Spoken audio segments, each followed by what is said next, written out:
Thank you, Mike. Thank you all. Thanks for being here. I'm going to plunge right in. I want to say a word about my title. The history of commerce, in my view, and I'm a son and grandson of shoe manufacturers. I grew up in New Hampshire, just up the road here, and so I speak from a sort of a longer-term perspective. The history of commerce, in my mind, always has somebody paying the price for someone else to gain. It might be laborers, it might be farmers, in my case, who are not getting paid a proper price. It might be consumers who are getting a product that maybe doesn't have the benefits that are being promised. It might be future generations whose planet is being stripped or denuded because of practices profit-taking today. I'm here to tell you, I'm going to try to prove this to you, so you don't have to just take my word for it, that that doesn't have to be the way it is. Those are the questions I started out with 28 years ago when I began in business. You know, my favorite philosopher is Lily Tomlin. You might have heard of her. She has this great line because when I think about, you know, there's all kinds of discussion out there about sustainability and ethics and so on. She says, no matter how cynical I get, it's hard to keep up. And that's because there's an awful lot of, you know, lip service being given to these topics. There's a lot of what I call high talk-do ratio. I'm going to try to prove to you today that it doesn't have to be so, and particularly to the students who are here and watching on camera. I simply want to say the world you're inheriting is far different from the world that I inherited and that Mike has inherited. Clearly, I mean, the bad news is we've kind of screwed things up, to be perfectly blunt with you, when it comes to the environment. The good news is that there are incredible economic development opportunities in fixing those. Clearly, from my perspective, the screw-ups, the taking, the denuding, the depleting, and I'll share a few slides with you about that, are evidence of what I'm talking about, this tendency of commerce to take and not always give back. Again, I'll hope to persuade you otherwise. That's why I talk about this as a win-win-win-win prospect. I'm going to get you depressed for a couple of minutes. Bear with me. I'll get over that soon. But this is indeed what I'm talking about. For those of you, all of us, this is the world that we're heading for. I won't take you through every single bullet. You see this stuff in the news every day. You know what I'm speaking about.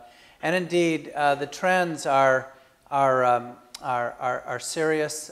You know, we know that there'll be 9.2 billion co-inhabitants in about 40 more years. Here we have more people still to come than are here now, to put it in sort of simple terms. And clearly, the ways that we've been using resources in the 20th century are not going to hold up.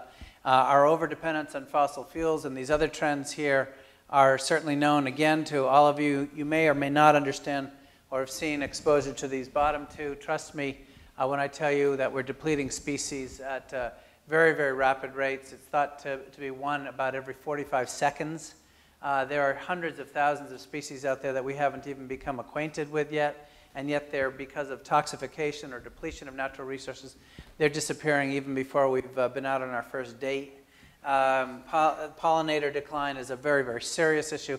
I'm not here to go into all of these other than to say these are the kinds of challenges that modern living has brought to bear on our future. And indeed, you could look at almost any aspect of how we relate to the planet and see signs of this failure, signs of this history of taking. Water is being talked about as the oil of the 21st century. I just came back from a farming group in the Southwest, and trust me, they are absolutely and utterly focused on water. It is the Colorado River, the mighty Colorado, doesn't even reach the Pacific anymore, and it may, at current rates of depletion of those waters, it may not even continue to meet the needs that it's providing for across the entire Southwest. And when water dries up, everything that we know to be the Southwest will be different. The reasons for this are obvious. They're well documented. We've been doubling water usage every 21 years.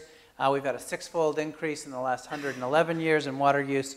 And this is due to rising standards of living. We just assume now that water is always available at the tap, but also to levels of unsustainable levels of irrigated farmland. We're irrigating deserts out there. And when you fly over and you see those big circles, those are central pivot irrigation systems that are there trying to keep an area that is really not meant for wetland farming, keeping it fertile. The water, by the way, that strikes the ground in desert regions like the Southwest doesn't even reach 70% of the water doesn't even reach the crops. It's evaporated before it even touches them because we haven't put carbon matter in, we haven't acted in a systemic way to think about using that water. We've just turned on the tap and tried to get, even if it's 30% efficient, we felt like that was okay. But much of that water that we're taking out of the ground is disappearing. And of course, the corollary of that is that we've also been depleting topsoils. 50% of the topsoils that were here when Lewis and Clark made their way across the country are gone. They're not technically gone. They're in the bottoms of our oceans, but they've been blown off by wind or drained off by rainfall. And as you see here, areas larger than India and China have actually been depleted in the last 50 years. And as we've used up these topsoils, of course, it's made us much more dependent on fossil fuels, on chemical fertilizers, to replace that with synthesized fertility, the fertility that was there naturally. You know, the Mediterranean region was once the breadbasket of the world. Anybody who's traveled to the Mediterranean, I know I don't have to tell you, you don't see a whole lot of topsoils left anymore.